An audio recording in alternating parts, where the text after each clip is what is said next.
Everyone. तो कैसे हो आप सब। मैं हूं सोनी, आपकी रियल स्टोरी टेलर और राइटर। बिना किसी देरी के सीधा आएंगे स्टोरी पे। आशिकी एक जुनून का पार्ट 71। पिछले पार्ट से सीधे आगे चलेंगे। ओके हाँ, जब मैं रिकॉर्डिंग कर रही हूँ तो नॉइस आएगी, ठीक है, क्योंकि ना मैं आप रात में नहीं करती भाई, मुझे बहुत डर लगता है। क्योंकि ना आप सब लोगों के लिए मैं ना रात में गई थी छत में रिकॉर्ड करने, और जैसे मैंने 2 मिनट की रिकॉर्डिंग की फिर मैंने सुनी, क्योंकि नॉइस आ रही थी ना, तो मैंने सुनी कि यार कैसी है। तो भाई सीरियसली बताऊँ आपको, मुझे उस रिकॉर्डिंग में ना पीछे से पायल के बजने की आवाज़ आई। एंड आप लोग यकीन नहीं मानोगे, मैं सेकंड के हिसाब से वहाँ से गायब हुई, सेकंड के हिसाब से नीचे भागी। एंड अब मैंने डिसाइड किया है कि मैं दिन में ही रिकॉर्डिंग करूँगी, और नॉइस आएगी तो आप सब लोग एडजस्ट कर लीजिएगा, ठीक है। मैं नहीं जाने वाली छत में भाई, बिल्कुल नहीं जाने वाली। सीधा आते हैं स्टोरी पे। हमें दिखाते हैं रिधि को, जो कि एक लड़की की बाहों में थी। बाहों में मतलब वो अपने ख्यालों में बाहर आ रही थी, और वो लड़की जल्दी से एक्साइटमेंट में अंदर आ रही थी, और दोनों की टक्कर हो जाती है तगड़ी वाली। और रिधि को बचाने के लिए वो लड़की जल्दी से रिधि को उसकी कमर से होल्ड कर लेती। रिधि कुछ समझती ही नहीं, वो कुछ समझ ही नहीं पाती, और जैसे दोनों की नजरें टकराती है, अब उस लड़की का हाल देखने लायक होता है यार, देखने लायक। वो अपने गॉगल्स को रिमूव करती है एक हाथ से, और रिधि को छोड़ ही नहीं रही थी। उसके सामने रिधि थी, और रिधि के लिप्स पर उसकी नज़र जाती है, जो कुछ बोल रहे थे, हिल रहे थे उसके लिप्स, बट उसके कानों में मानो कोई आवाज़ ही नहीं आ रही हो। रिधि के शब्द, क्या पूरी दुनिया शांत हो चुकी थी उस लड़की की। वो एक टक बस रिधि को ही देखे जा रही थी।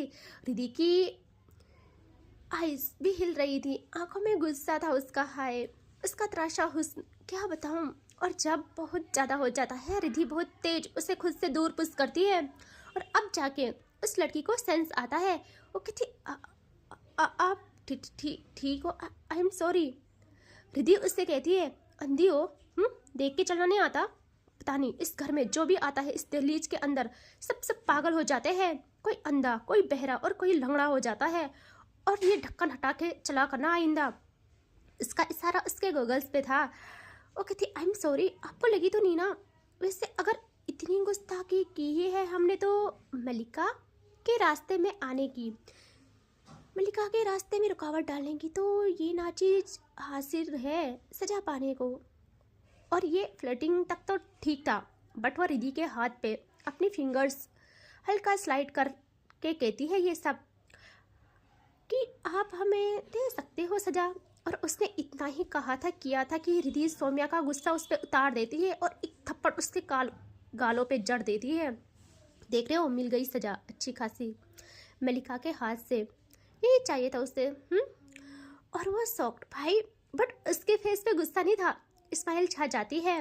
और ये पहली बार था उस लड़की ने किसी का थप्पड़ खाया था और सहा था। और रिधि कुछ कहती ही नहीं। अब वो वहाँ से बाहर आ जाती है। जब वो वहाँ से पलटी थी, रिधि के बाल हवा में फ्लिप होके उस लड़की के चेहरे पे गिर जाते हैं, और उसकी खुशबू को वो अपने जहन में समाने लगती है। पागलों की तरह यार।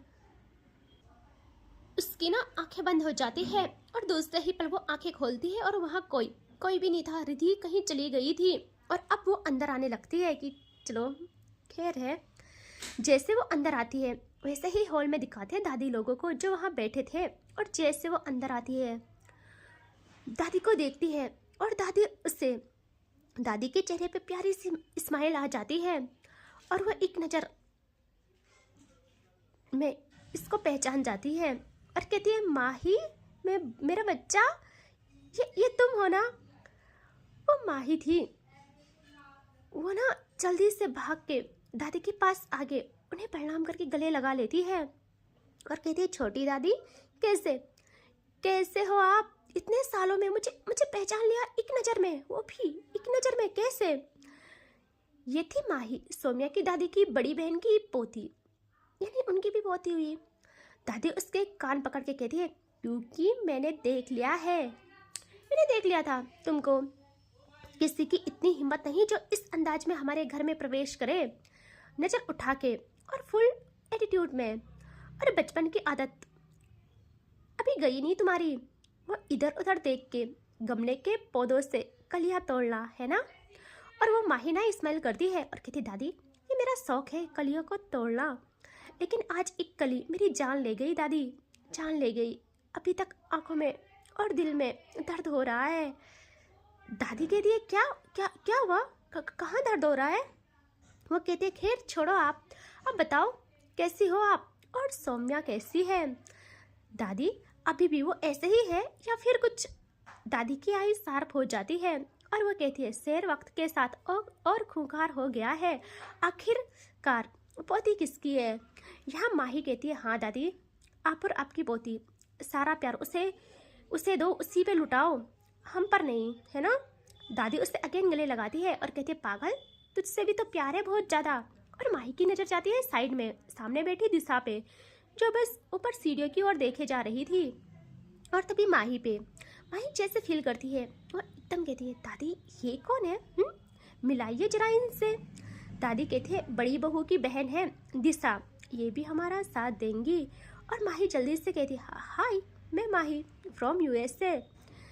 दिशा कहती है उसे देख के कि हाय और हैंडशेक करती है। माही कहती है जहाँ तक मुझे लग रहा है आपकी निगाहें किसी को ढूंढ रही है और मुझे पता है किसे ढूंढ रही है। दिशा कहती है व्हाट, किसे ढूंढ रही हूँ मैं। माही कहती है सौम्या को, है ना, क्योंकि आई नो वेरी वेल इस घर में हर कोई सिर्फ उसे ही ढूंढता फिरता है, जैसे रेगिस्तान में मिर्ग पानी को। यहाँ दादी स्माइल करती है और कहती है हाँ तो मेरी सौम्या है ही ऐसी जिसे पल भर देख ले कोई तो उसका गुलाम बन जाता है हर कोई। यहाँ माही को थोड़ा लग जाती है ये बात। वो कहती है दादी तो फिर वो कहाँ है जिसने आपकी सौम्या को गुलाम बनाया है। दादी के हाथ सोफे पे जम जाते हैं और वो कुछ कहती ही नहीं, एकदम वहाँ से उठ जाती है। माही कहती है दादी क्या हुआ, आप ठीक हो ना, आई एम सॉरी। दादी कहती है दीवारों के भी कान होते हैं, मेरे कमरे में आ जाओ तुम सब। और अब हमें दिखाते हैं दादी के रूम का सीन जहाँ दादी बैठी थी और उनके सामने सब खड़े थे। दादी अब कहती है तुम दिशा, तुम्हें पता है ना तुम्हारा काम क्या है। दिशा कहती है दादी मैं सौम्या के लिए कुछ भी करूँगी, लेकिन आपको पता है ना सौम्या मुझ पे देखेगी भी नहीं क्योंकि उसके लिए सब कुछ वो रिधि है। दादी कहती है तुम दिखने में भी ठीक ठाक हो, कुछ करो ना, साम दाम दंड भेद सब अपनाओ, समझ रही हो ना। लेकिन सौम्या को कानों कान खबर नहीं होनी चाहिए इस बात की। यहाँ माही कहती है दादी एक बात पूछो इजाज़त हो तो। वो कहती है वो कहती है अगर आपको ये रिश्ता इतना ही खलता है तो आपने फिर उनकी शादी के लिए हाँ क्यों की। अगर आपको ये इतना ही खराब लगता है और मुझे यहाँ बुलाने का रीज़न भी यही था, है ना। लेकिन आप भूल रही हो वो सौम्या है, वो कैसी है मुझसे ज़्यादा आप जानती हो फिर भी। दादी कहती है हाँ सौम्या को मुझसे बेहतर कोई नहीं जानता, वो जीते जी उसे नहीं छोड़ेगी और अगर वो जाने की बात करे तो सौम्या ऐसा होने नहीं देगी। लेकिन इन दोनों को इस सलीके से जुदा करना है कि सांप भी मर जाए और लाठी भी न टूटे। बाकी सियासती दाव पेच कैसे खेले जाते हैं मैं बखूबी जानती हूँ, आखिर उसकी दादी हूँ। उसके साथ सौम्या अपना सब कुछ भूल जा रही है, जिसकी सांसें मेरे बिन नहीं चलती थी आज वो मेरी। खैर छोड़ो क्या बोलूँ, लेकिन तुम दोनों पे यकीन कर सकती हूँ मैं। हाँ ये बात ध्यान रखना, इस बीच मेरी सौम्या को कोई भी परेशानी नहीं होनी चाहिए।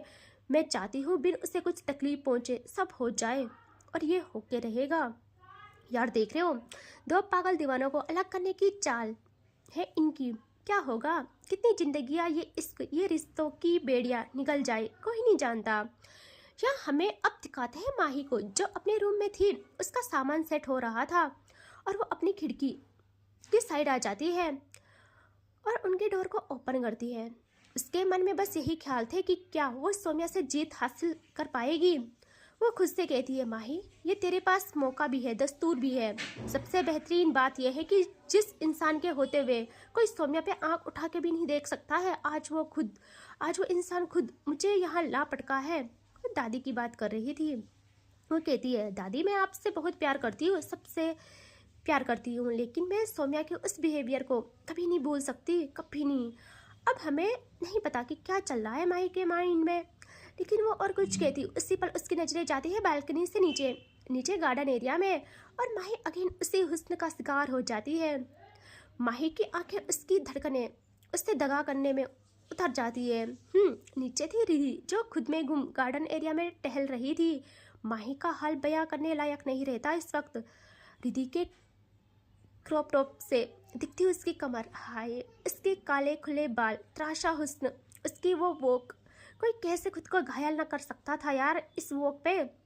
ऊपर से वो तेवर, वो गुस्सा, वो एटीट्यूड खानदानी था यार, भगवान का दिया तोहफा था उसे। वो कुछ सोचकर पागल हो रही थी और माही उसे देख के खुद को हार रही थी। उसकी नज़र एक पल भी रिधि से नहीं हटती, रिधि के चेहरे से नहीं हटती। जब उसकी जुल्फों को हवा छू के उसके रुखसार पे उड़ा रही थी, तब माही को वो खुद के चेहरे पे उड़ते बाल फील हो रहे थे और उसकी आंखें बंद हो रही थी। इस बारी जैसे वो आंखें खोलती है मानो सब गायब।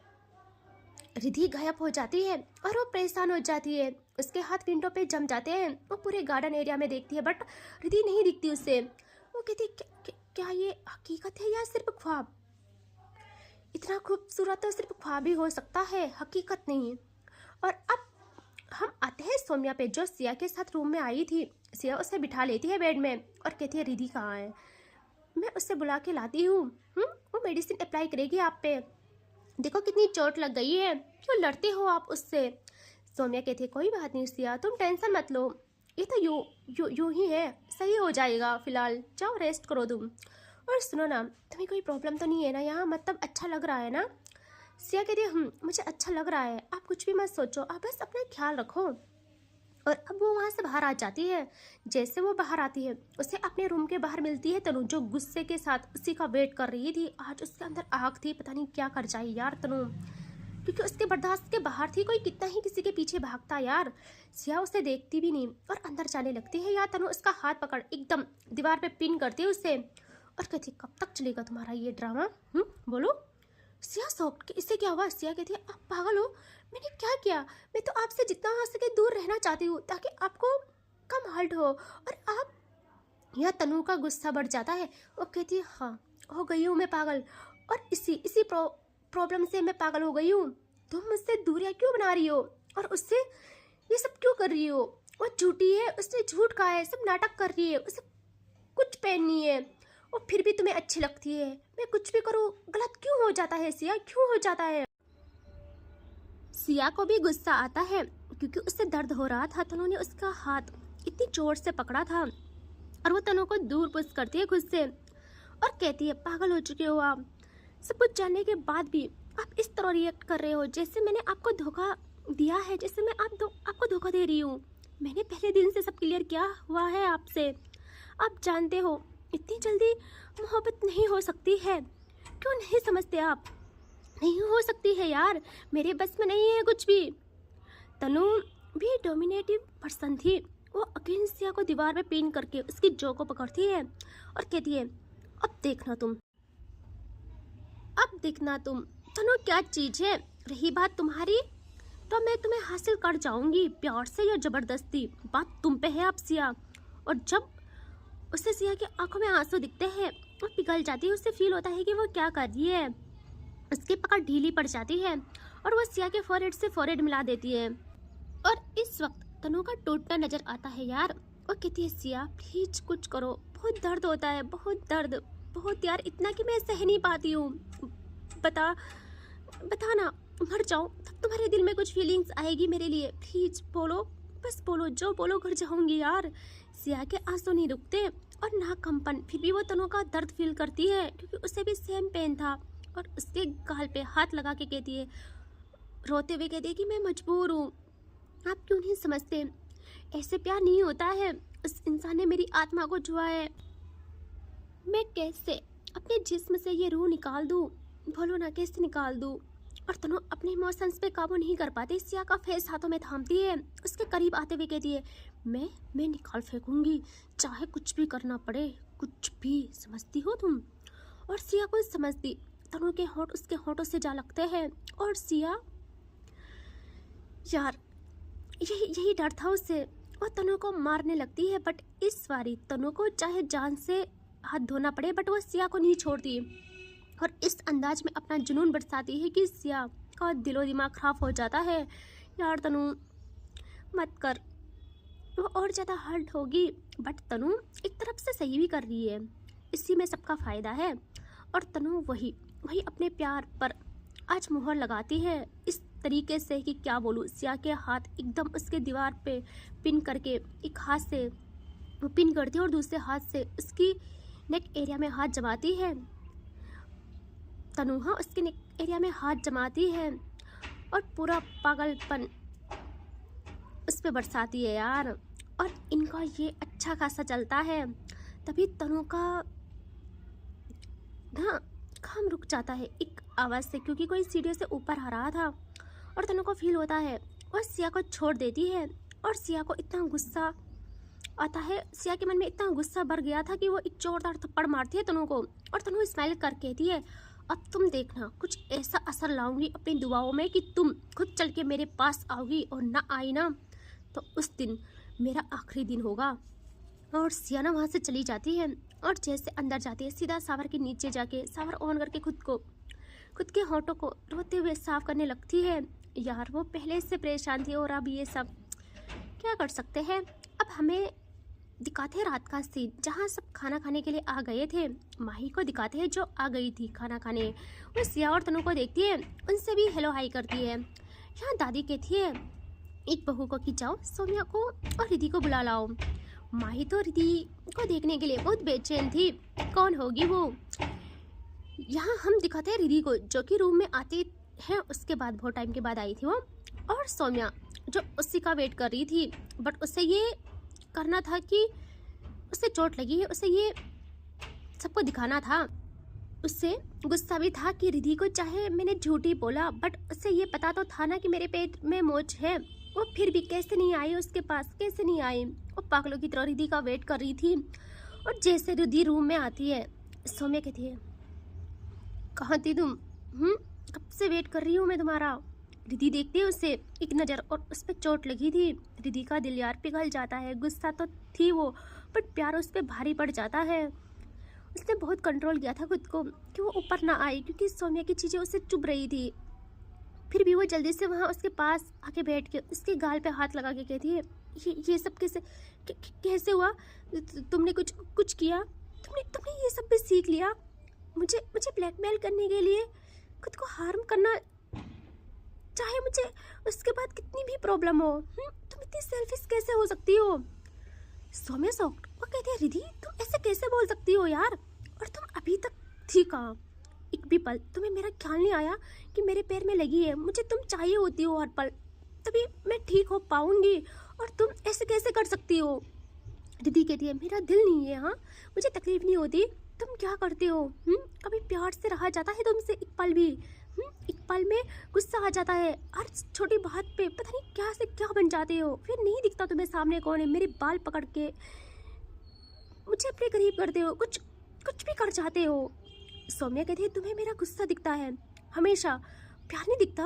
अफसोस है मुझे इस बात का रिधि कि मैं उस पल से तुम्हारा इंतजार कर रही हूँ, और तुम्हें तुम्हारा ईगो नजर आया, प्यार नहीं, जबकि ऐसा नहीं था। रिधि उसी के बारे में सोच के परेशान थी, बट क्या ही बोल सकते हैं। और ये लोग कुछ और बात करते हैं। उसी पर इनका डोर ओपन होता है और वहाँ थी एक भाभी जो जैसे अंदर देखती है। वो कहती है अरे आज तो डिस्टर्ब नहीं किया ना मैंने आप लोगों को। सौम्या को गुस्सा था, वो कुछ जवाब नहीं देती। रिधि कहती है नहीं भाभी बोलिए ना। वो कहती है आपको दादी बुला रही है खाना खाने के लिए, आइए ना। और इनके पैर की मोच कैसे है आप। रिधि कहती है भाभी अभी दर्द है, आप जाइए, मैं इन्हें यही रूम में लाऊंगी खाना। वो कहती है ओके। तभी सौम्या कहती है नहीं भाभी मैं नीचे आ रही हूँ, इतनी प्रॉब्लम नहीं है, ये दर्द कुछ भी नहीं है किसी और दर्द के सामने। यहाँ रिधि कहती है दिमाग सही है तुम्हारा या फिर नहीं, या पैर के साथ साथ वहाँ भी चोट लग गई है। सौम्या कहती है मुझे नीचे ही जाना है। और वो उठने को होती है, रिधि उसे संभालते हुए कहती है क्यों कर रहे हो ऐसे। सौम्या कहती है ऐसा कुछ भी नहीं है, मेरे पास स्टिक है, मैं चली जाऊंगी। और वो जल्दी से स्टिक लेती है। रिधि का तो पारा हाई हो जाता है। सौम्या थोड़ा ही आगे जाती है, वो ना डोर तक ही जाती है, बट फिर उसके कदम रुक जाते हैं। पता है ना उसका, उसे रिधि के बिन चैन नहीं पड़ता। अगेन वो उसी हाल में पीछे आती है, और पीछे आती है जल्दी से रिधि का हाथ पकड़ती है और कहती है चलो तुम मेरे साथ। रिधि कहती है मुझे नहीं जाना तुम्हारे साथ कहीं भी। सौम्या कहती है तुम्हें भी पता है तुम्हें भी पता है तुम्हारे बिना मैं जाऊंगी भी नहीं। और वो रिधि को लेके बाहर आने लगती है और अब हमें दिखाते हैं वहाँ जहाँ सब खाना खाने के लिए बैठे थे। बस इंतजार था तो सौम्या का, क्योंकि उसके बिन दादी किसी को भी इजाज़त नहीं देती थी। माही कहती है अपने ही मन में कि इस घर में उसके पैदा होते ही उसकी ही हुकूमत शुरू हो गई थी। मुझे देखना है उसको, इतने सालों में उसका गुरूर किस हद तक बढ़ा है, और उसको भी देखना है जिसने उसको अपना मुरीद बना लिया है। यहाँ तभी भाभी कहती है लो आ गए वो लोग। और माही एकदम देखती है सीढ़ियों की साइड, और वो जैसे देखती है उसके पैरों के नीचे से जमीन गायब, फुल्ली गायब यार। सौम्या के चेहरे पे वही तेज और अखलाक का नशा था, आज भी वही घमंड। और उसके बगल जैसे वो रिधि को देखती है, अब तो उसका दिल फट जाता है यार। रिधि का हाथ सौम्या ने पूरे पॉजिटिवनेस के साथ पकड़ा था, और रिधि यार उसके चेहरे पे वो चमक और वो तेवर और वो गुरूर पैदाइशी था यार। दोनों एक दूसरे को पूरा कर रहे थे और दोनों नीचे उतर रहे थे। यहाँ माही जैसे देखती है उसका दिल धड़कना भूल जाता है सौम्या को और रिधि को साथ देख के। उसे अब पता चलता है कि हाँ ये सौम्या की है, सिर्फ सौम्या की। और ये लोग आ जाते हैं डाइनिंग एरिया में। यहाँ सौम्या रिधि के लिए ऐसे ही हाल में चेयर सेट करती है और रिधि बैठ जाती है। सौम्या उसके बगल बैठती है, बट सौम्या ने अभी भी माही पे नज़र नहीं डाली थी, पता नहीं वो ऐसी क्यों थी। यहाँ दादी कहती है बच्चा पैर कैसा है अब। सौम्या देखती है दादी को और कहती है ठीक है दादी, ठीक है अब। दादी कहती है आपने देखा नहीं कौन आया है। सौम्या कहती है कौन। दादी कहती है सौम्या एक नज़र देखो तो। सौम्या दादी की नज़रों का पीछा करती है और वहाँ अब जाके टकराते हैं दो आग। माही का और सौम्या का आई कांटेक्ट होता है तगड़ा वाला, भाई दोनों ना लगभग बराबर थे। सौम्या कहती है ये कौन है भाई देख रहे हो। दादी कहती है सौम्या ये क्या तरीका है। तभी माही कहती है कोई बात नहीं दादी, हम इन्हें अच्छे से बताते हैं हम कौन हैं। सौम्या की आईज शार्प हो जाती है। यहाँ माही जल्दी से हाथ आगे कर कहती है मैं माही, याद आया कुछ। सौम्या जैसे सुनती है अजीब स्माइल करती है और सौम्या जल्दी से उसके साथ हैंड से करती है। और यहाँ दादी कहती है हाँ ये वही है, और ये है माही रिधि तुम्हारी भाभी और सौम्या की। यहाँ माही कहती है हाँ इनसे मुलाकात हो गई है और इन्होंने अच्छे से आशीर्वाद भी दे दिया है। रिधि देखती है उससे, यहाँ वो कहती है हाय भाभी। और तभी सौम्या अपने एक हाथ रिधि की चेयर पे जमाए, नजरें माही पे रखे, रिधि की चेयर को अपने करीब खींच के अपने पास सेट करती है, आप अपने पास सटा लेती है और कहती है प्रणाम कर। माही कहती ओके प्रणाम भाभी जी। रिधि हाँ में सर हिलाती है। और इसके आगे देखेंगे नेक्स्ट पार्ट में, ठीक है। Take care, bye bye.